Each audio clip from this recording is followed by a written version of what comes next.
নাম বলছি, শুরু করছি আমাদের অনুষ্ঠান।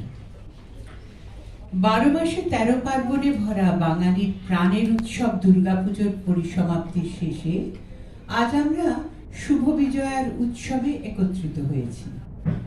গত 2 বছর করোনার আবহে পুজোর কিছুটা ভাটা থাকলেও এবছরটা কিন্তু আমরা মাকে মনের জমানো দুঃখ বেদনা খুব সহজেই জানাতে পেরেছি। বলেছি, মা তুমি জগৎ সংসারের মঙ্গল করো। রম্মানির পক্ষ থেকে জানাচ্ছি শুভ বিজয়ার শুভেচ্ছা। শুরু হচ্ছে কবিতা কোলাজ, মা আবার এসো। আমার সঙ্গে অংশগ্রহণে আছেন আমার পরে শ্রীমতী মিতা গুপ্ত, তারপরে আছেন শ্রীমতী মিত্রা দত্ত, নমস্কার, এবং সবার শেষে আমাদের সঙ্গে আছেন শ্রীমতী বর্ণালী চৌধুরী।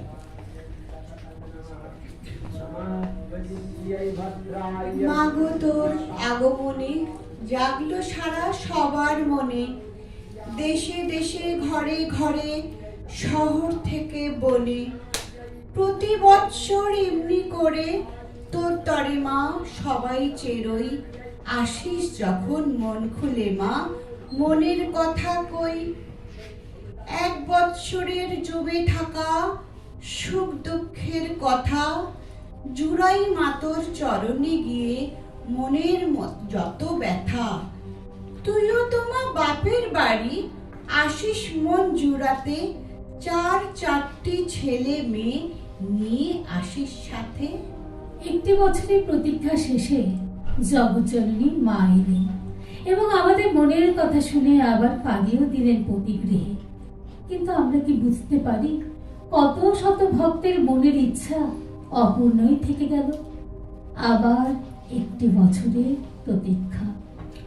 আজ ষষ্ঠী, ছেলে বউকে নতুন কাপড় দেব বলে বসে আছে 3 তলার বারান্দায় ওদের অপেক্ষায়। আমার সঙ্গী পুঁটি, আমার কাজের মেয়ে। দুপুর গড়িয়ে বিকেল, বিকেল গড়িয়ে রাত। ওরা চাইনিজ খেয়ে ফিরবে অনেক রাতে। তাই আমি বসে আছি 3 তলার বারান্দায় ওদের অপেক্ষাতে। রাস্তার ওপারে প্যান্ডেলের আলোয় আলোকিত চারিদিক। 3 তলার বারান্দায় আমার পুজো, আপন জনের অপেক্ষা। চারিদিকে খুশির মেজাজ, মায়ের আগমন, হোক না সেটা মায়ের বোধন কিংবা বিসর্জন।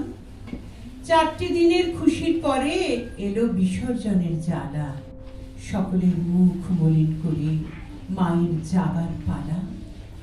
সবার মন কাঁদে যে আজ, মুখ যে সবার হাড়ি। বাপের বাড়ি ছেড়ে মাঝে চলল শ্বশুর বাড়ি।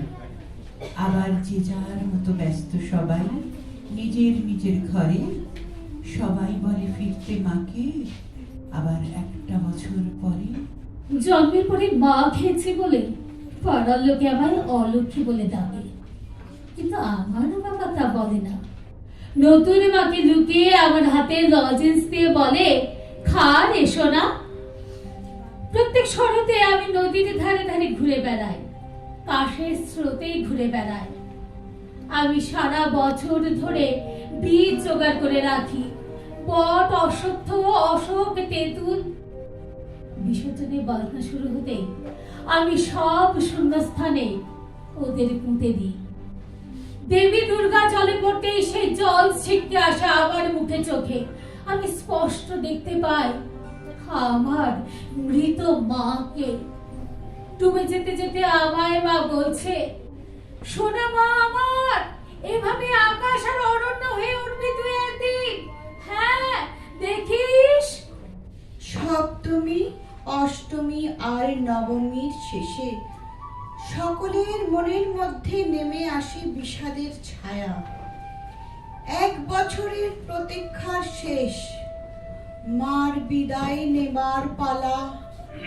দশমীর সকাল থেকেই পাড়ায় পাড়ায় উড়ে যায় ব্যস্ততা। মঞ্চ থেকে একে একে অন্য মূর্তি ও মা দুর্গাকে মাটিতে নামায় পাড়ার সন্ডারা। ঢাকির দল এরই ফাঁকে কাসর ধরি তাকে ডাকে, বেচারা ঘুমেই আধমরা। উদ্যোক্তারা বাইকে প্রচার করে, জলদি আসুন, বরণ করবেন যারা। উলুধ্বনি আর শাঁখে সিঁদুর খেলা মাতিয়ে রাখে পাড়ার মহিলারা। আবির রঙে লাখে লাখে বিসর্জনের প্রহর আঁকে, ফাঁকা মণ্ডপ পড়ে থাকে শোকে আত্মহারা। মায়ের হাসি ক্রমেই ফিকে, সবাই যে যার বাড়ির দিকে। একটা প্রদীপ রয়েছে টিকে, সেজেছে রাত পাহারা। সময় বড় শ্রান্ত এবং হঠাৎ বাস্তুহারা। এবারে ফিরে যাবে? তা বেশ, ফিরে যাও, আবারও এসো ফের পরের বার। এভাবে আর নয়, যা কিছু এলো মেলো সাজিয়ে নেব, দেখো সব কিছু আবার। আসলে কি কি আছে, রয়েছে কতটুকু, আর কি অগোচরে হারায় রোজ। ব্যস্ত জীবনের ঘূর্ণিপাকে ঘুরে আমরা রাখিনি যে সেসব খোঁজ। তাই যা থাকবার সেসব আজ নেই। গড়েছি স্তূপ শুধু জঞ্জালের, শুধু কি বাইরেই?